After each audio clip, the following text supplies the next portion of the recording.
नई किताब आई है भारत में अशोक राज। सम्यक प्रकाशन नई दिल्ली ने इसे प्रकाशित किया है। भारत में अशोक राज। इस पुस्तक में मिथकों का सहारा नहीं लिया गया है। सम्राट अशोक का इतिहास उनके ही अभिलेखों के आधार पर लिखा गया है। उनके परिवार का इतिहास उनके या दूसरे राजाओं के अभिलेखों के आधार पर लिखा गया है। कहीं से कपोल कल्पित बातें इस पुस्तक में नहीं आई हैं। अगर उनकी बेटी थी चारुवती तो हम इसके लिए नेपाल गए हैं और नेपाल में एक ईंट पर जो एक स्तूप से मिली है उस पर उनकी बेटी का नाम अंकित है। वहां से इतिहास लिया गया है उनकी बेटी चारुवती की, जिनकी शादी हुई थी नेपाल में। उनके बेटे महिंद का इतिहास श्रीलंका से लिया गया है। वहां से थेर महिंद का इंस्क्रिप्शन मिला है, अभिलेख मिला है।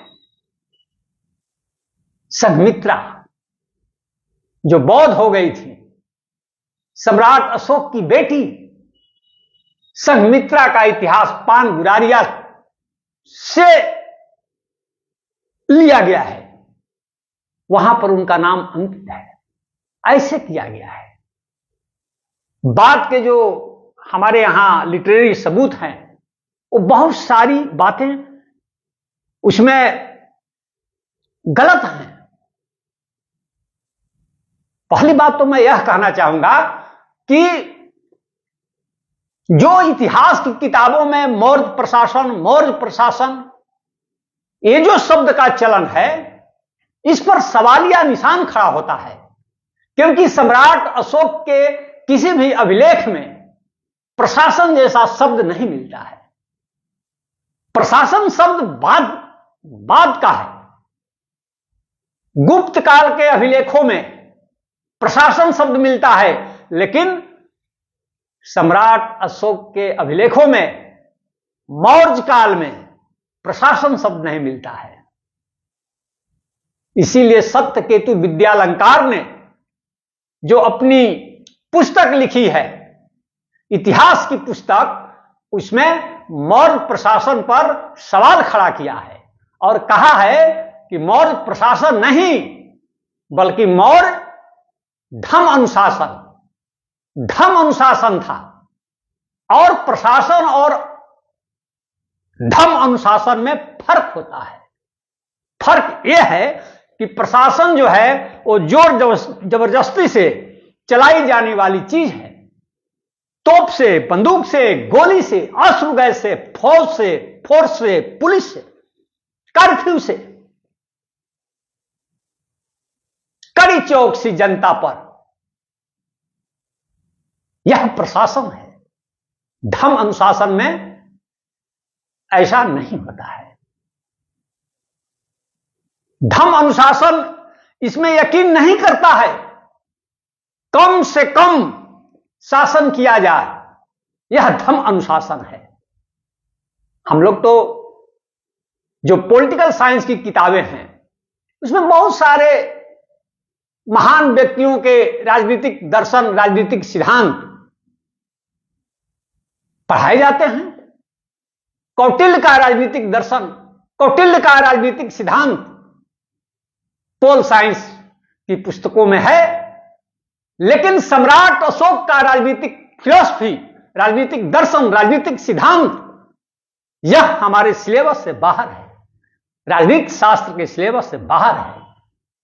जो थ्योरी, पॉलिटिकल थ्योरी जो पत्थरों पर अंकित है, जिसके पुरातात्विक सबूत हमारे पास हैं, उस राजनीतिक दर्शन को, उस राजनीतिक सिद्धांत को हम लोगों ने पॉलिटिकल साइंस में छोड़ दिया है। लेकिन कौटिल्य के राजनीतिक दर्शन पर हमारे यहां पॉलिटिकल साइंस के प्रोफेसर ज्यादा बल देते हैं, जिसका काल आज भी इतिहास में विवाद का विषय बना हुआ है। सम्राट अशोक का बाकायदे राजनीतिक दर्शन है कि राजा को कैसा होना चाहिए, प्रजा के प्रति किस तरह का आचरण करना चाहिए, प्रजा ही नहीं बल्कि दास गुलामों के साथ भी, नौकरों के साथ भी आपका क्या बिहेवियर होना चाहिए, यह भी अंकित है।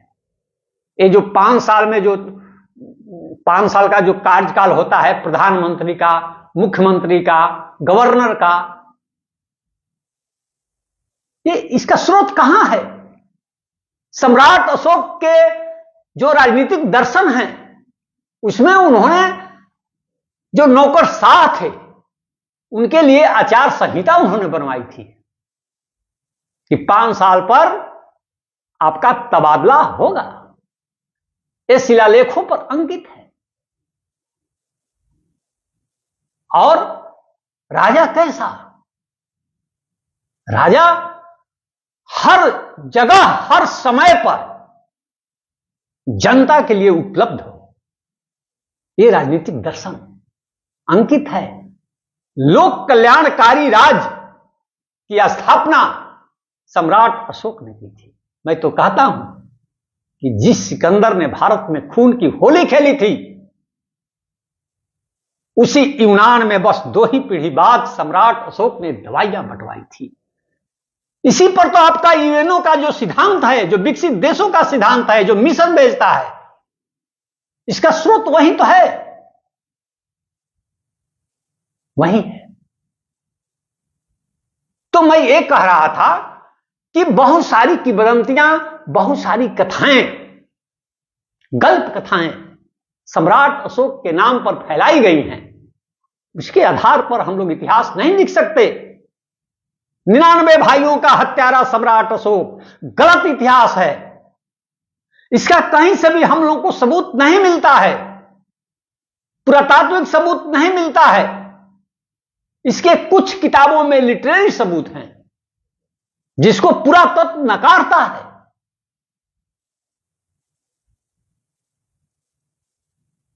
क्योंकि सम्राट अशोक के अभिलेख में ही अंकित है कि उनके जो भाई थे वो कई राज्यों में गवर्नर थे। फाहियान ने खुद उनके जो छोटे भाई थे सम्राट अशोक के, उनसे कितना प्रेम करते थे कि वो पाटलिपुत्र में उनके लिए अलग गुफा ही बनवाए थे कि मेरे भाई आ जाओ पाटलिपुत्र में। फाहियान ने यह बात लिखी है,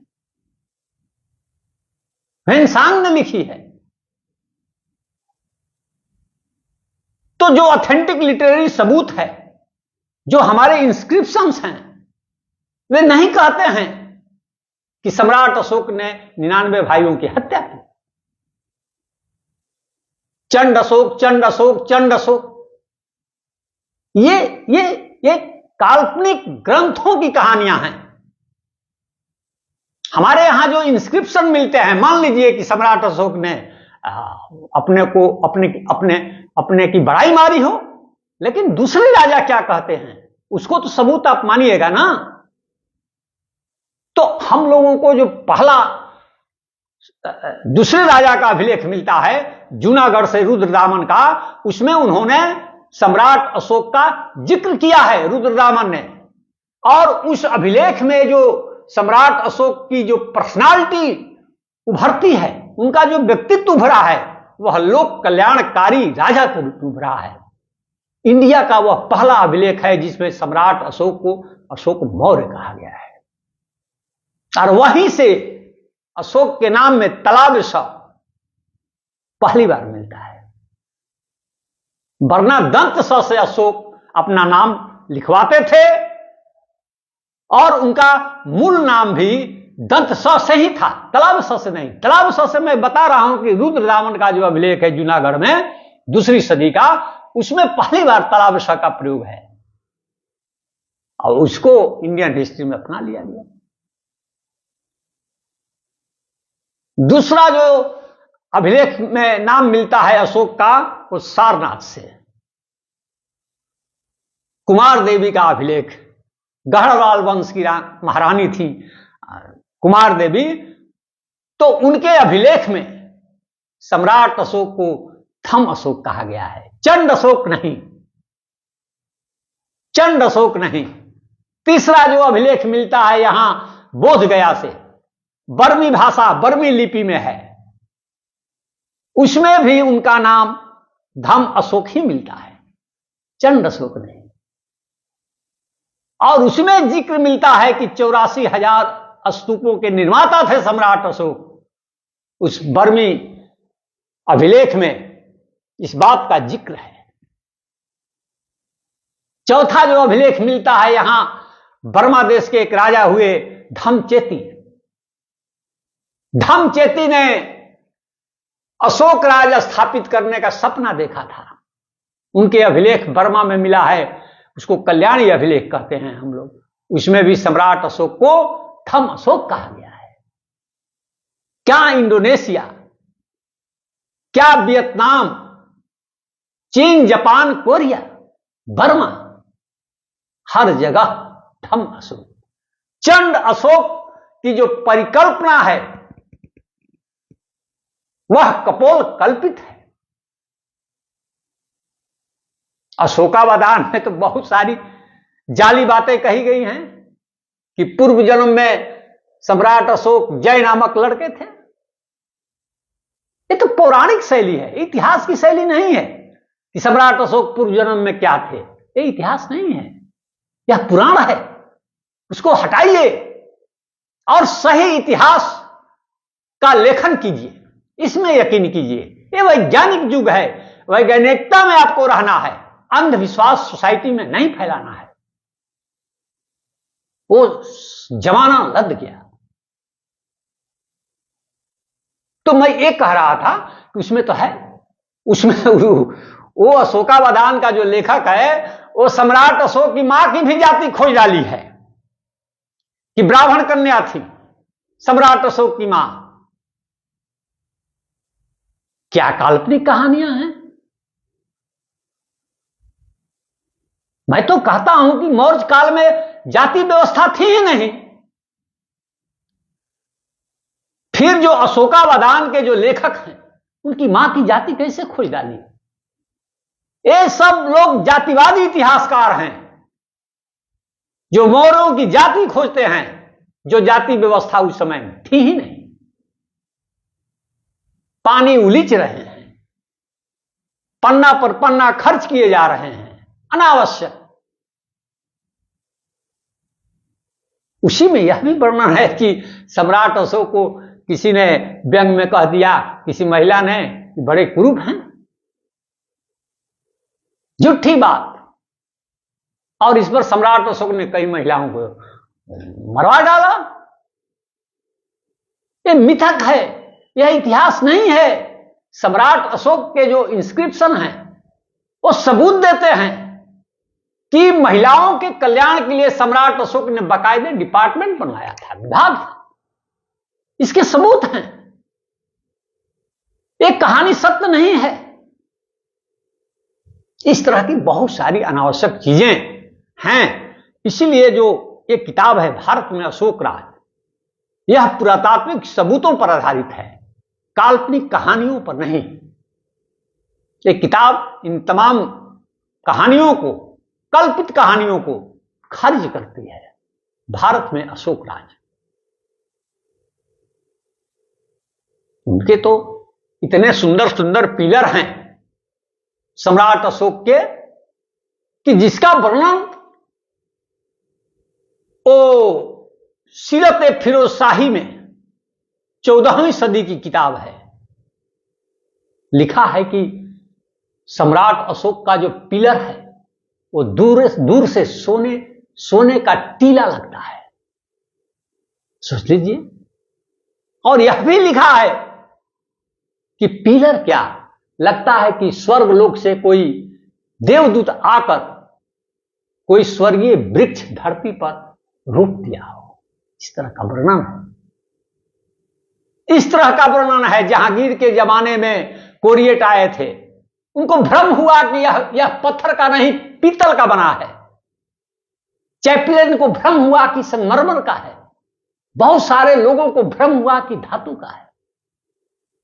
वो सौंदर्य है उनके पिलर में सम्राट अशोक के मैं गया था लौरिया अरे राज, 10 बज रहे थे और पिलर में वो चमक थी, सूरज की किरणें जो रिफ्लेक्ट हो रही थी, मैंने अपनी आंखों से देखा कि क्या चिकनाई थी। और उसके लेटर्स, स्तंभ पर लिखे हुए लेटर्स एकदम चौकोर कि आज का प्रिंटिंग प्रेस भी फेल। वो राजा जिसने कभी अपने को महाराजा नहीं कहा, महाराजा धीराज नहीं कहा, सिर्फ राजा कहा, जिसकी चौहद्दी मैं बताता हूं कि 52 लाख वर्ग किलोमीटर हुई थी। आज का पाकिस्तान, अफगानिस्तान, आज का भारत, नेपाल, भूटान, बांग्लादेश, म्यांमार तक सम्राट अशोक का साम्राज्य विस्तार था। इतना बड़ा है भारत में। अशोक राज शांति का प्रतीक है। हमारे देश के इतिहास में, प्राचीन काल के इतिहास में 2 लोग शांति के प्रतीक हैं, एक तथागत बुद्ध और दूसरे सम्राट अशोक। तभी तो वो जो ताओ चिंग था चीन का, कहा कि कितना सुंदर देश है, मैं अपने देश नहीं लौटना चाहता हूं, यही अब मरना चाहता हूं। भारत भूमि की वो गरिमा थी और आखिरकार ताओ चिंग चीन नहीं गए, यही मरे। और फाहियान ने लिखा है कि ताओ चिंग की इच्छा थी कि यदि कोई और जन्म होता होगा तो मुझे फिर इसी धरती पर जन्म लेना जहां तथागत बुद्ध हुए थे। तो आपने सुना, बहुत बहुत धन्यवाद। धन्यवाद।